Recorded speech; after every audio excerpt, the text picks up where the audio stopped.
कच्चे तेल के खजाने ने दुबई को इतना अमीर बना दिया कि उसकी गिनती दुनिया के सबसे अमीर देशों में होने लगी। मगर दुबई को मालूम था कि उसकी अमीरी तभी तक है जब तक उसके पास तेल का भंडार है।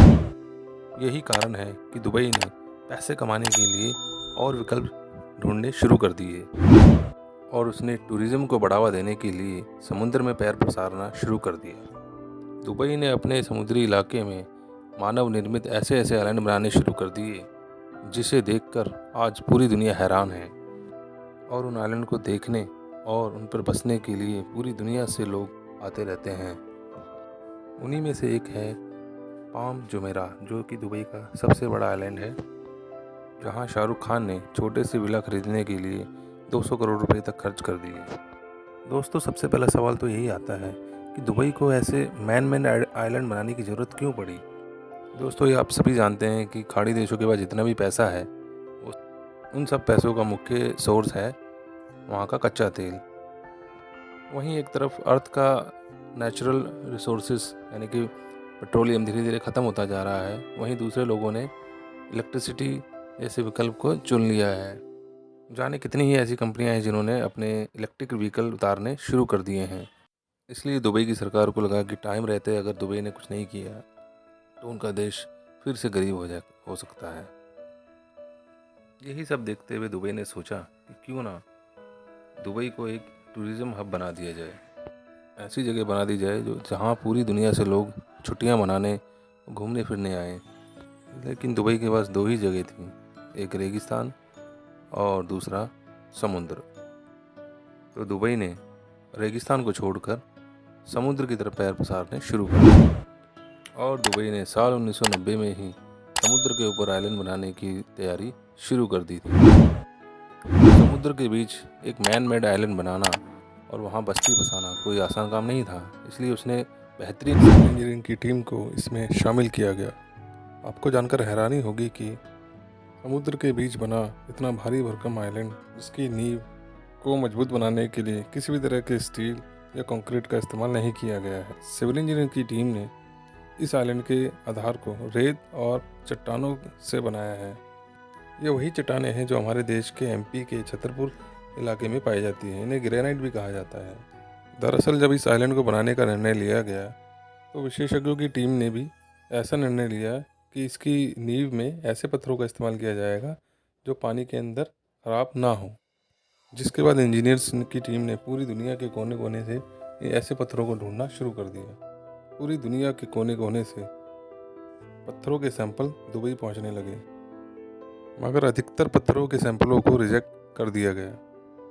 उनमें से कोई भी ऐसा पत्थर नहीं था जो करोड़ों सालों तक समुद्र की मार को झेल सके। मगर भारत के छतरपुर इलाके से जो पत्थर आए, वो आपको जानकर हैरानी होगी कि पहली बार में ही वह सैंपल इंजीनियर्स ने पास कर दिए। इसके बाद दुबई ने भारत से पत्थर मंगवाने शुरू कर दिए। उसके बाद से ही भारत के छतरपुर एरिया में पत्थरों की कटाई शुरू कर दी गई। जब सभी पत्थरों की कटाई हो गई तो उनको सबसे पहले गुजरात रवाना कर दिया गया। उन पत्थरों का आकार लगभग 25 से 30 फीट था और वज़न लगभग 30 से 40 टन। यही वजह है कि छतरपुर से गुजरात लाने में ही इन पत्थरों को लगभग 2 महीने लग गए, जिसके बाद गुजरात बंदरगाह से जहाज के द्वारा इन पत्थरों को दुबई पहुंचाया गया। जिसके बाद इन्हीं ग्रेनाइट पत्थरों की मदद से पाम आइलैंड की नींव को रखा गया और पाम आइलैंड आज भी मध्य प्रदेश के छतरपुर से भेजे गए पत्थरों की नींव पे ही टिका हुआ है। जब पाम आइलैंड की नींव तैयार हो गई तो फिर शुरू हुआ उसमें रेत भरने का सिलसिला।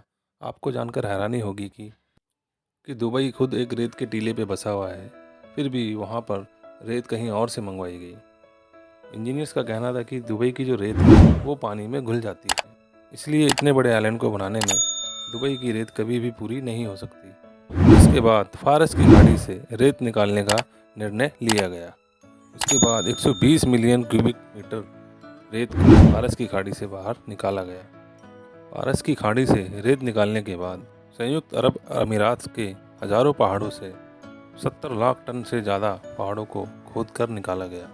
यानी कि 120 मिलियन क्यूबिक मीटर रेत 70 लाख चट्टानों को समुद्र के अंदर भरकर एक ज़मीन तैयार की गई। आसान शब्दों में कहें तो ये रेत और ये चट्टान इतनी अधिक हो गई कि अर्थ की गोलाई पर हम 2 मीटर ऊंची दीवार 3 बार बना सकें। इंजीनियर्स बताते हैं कि जब इस द्वीप का निर्माण शुरू हुआ तो सबसे पहले 11 किलोमीटर लंबा चांद के आकार का इसका आउटर तैयार किया गया ताकि अंदर का पाम आइलैंड बाहर की हवाओं और समुद्र की लहरों से बच सके। और जब आइलैंड बनना शुरू हुआ तो इंजीनियर सैटेलाइट के थ्रू इसकी इमेजेस को देखा करते थे कि आइलैंड ठीक से बन रहा है या नहीं। वे सभी लगातार सैटेलाइट की मदद से बार बार उस आइलैंड को चेक किया करते थे ताकि इस द्वीप के आगे वाले हिस्से का निर्माण ठीक से किया जा सके, क्योंकि अगर जरा सी भी गलती हो जाती तो उस गलती को सुधारना बहुत ही मुश्किल हो जाता, नामुमकिन हो जाता। एक तरफ जहां सैटेलाइट के थ्रू उस आइलैंड पर नज़र रखी जाती, वहीं समुद्र के अंदर भी सैकड़ों गोताखोरों की टीम उस पर नज़र बनाए रखती थी।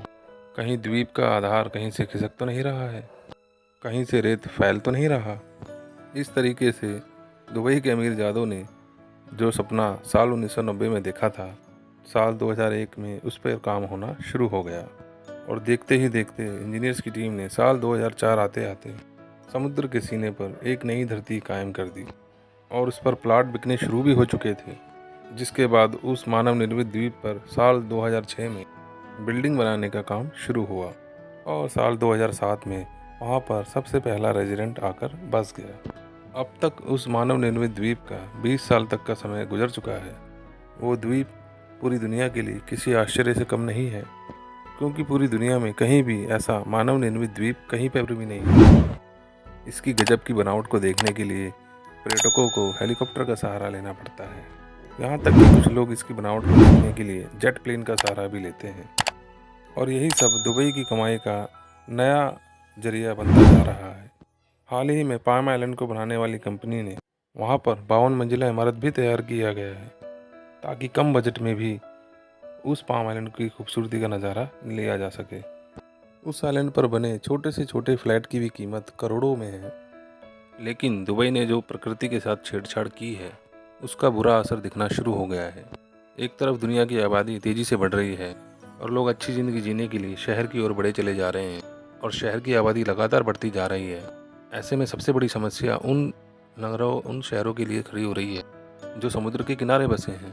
लेकिन नई टेक्नोलॉजी डेवलप होने के बाद इंसान के लिए समुद्र कोई चुनौती नहीं, बल्कि एक नए विकल्प के तौर पर उभर कर आया है। दुनिया भर के अमीर ज़ादे समुद्र के सीने में ज़मीन को बसाकर नया शहर बसाना शुरू कर चुके हैं। इंसान ने समुद्र की ज़मीन को जब से छीनना शुरू कर दिया है, जब से उसने बंदरगाह बनाना सीख लिया है और अब लगातार मिट्टी, रेत, कंकड़ पत्थर डालकर समुद्र की ज़मीन को हथियाना शुरू कर चुके हैं। मगर अपनी ज़रूरतों को पूरा करने के लिए समुद्र को चुनौती देने वाला इंसान दुनिया भर के कई जीव जंतुओं के लिए मुसीबत बन चुका है। कई विशेषज्ञों का कहना है कि जब से इंसान ने समुद्र में दखल देना शुरू किया है, उसके बाद से कई समुद्री जीव विलुप्त होने की कगार पर पहुंच चुके हैं। यहाँ तक कि ऐसे जीव जंतु जो समुद्र की नदी के किनारे पर मुहाने पर रहते थे, उनमें से कई जीव पूरी तरीके से गायब हो चुके हैं। इतना ही नहीं, खुद इंसान भी उन मुसीबतों का सामना करने को तैयार बैठा है, क्योंकि मिट्टी और रेत पत्थर वगैरह डालकर समुद्र की छाती पर जो ज़मीन हम तैयार कर रहे हैं, उसकी नींव बहुत ही कमज़ोर है। उसमें इतनी ताकत नहीं है कि वो समुद्र की खतरनाक लहरों का सामना कर सके। दुबई का पाम आइलैंड चाहे जितने भी जतन से बनाया हो, लेकिन ये लगातार पानी में डूबता जा रहा है। दुनिया भर के कई रिसर्चर्सों और ऑर्गेनाइजरों का कहना है कि हर साल पाम आइलैंड 0.25 इंच की दर से धीरे धीरे समुद्र में डूबता जा रहा है। और वहीं दूसरी तरफ इतने भारी भरकम दबाव के कारण कभी समुद्र के नीचे की ज़मीन हिलेगी तो पता नहीं उन द्वीप पर बसने वाले इंसानों के साथ क्या होगा। दोस्तों, आपका क्या कहना है इसके बारे में कि समुद्र के ऊपर आइलैंड बनाना चाहिए कि नहीं? कमेंट करके हमें बताइए। और हमारे चैनल को सब्सक्राइब कीजिए, लाइक कीजिए और शेयर कीजिए। आपको ऐसे नई नई वीडियोज़ मिलती रहेंगी। आपका बहुत बहुत शुक्रिया।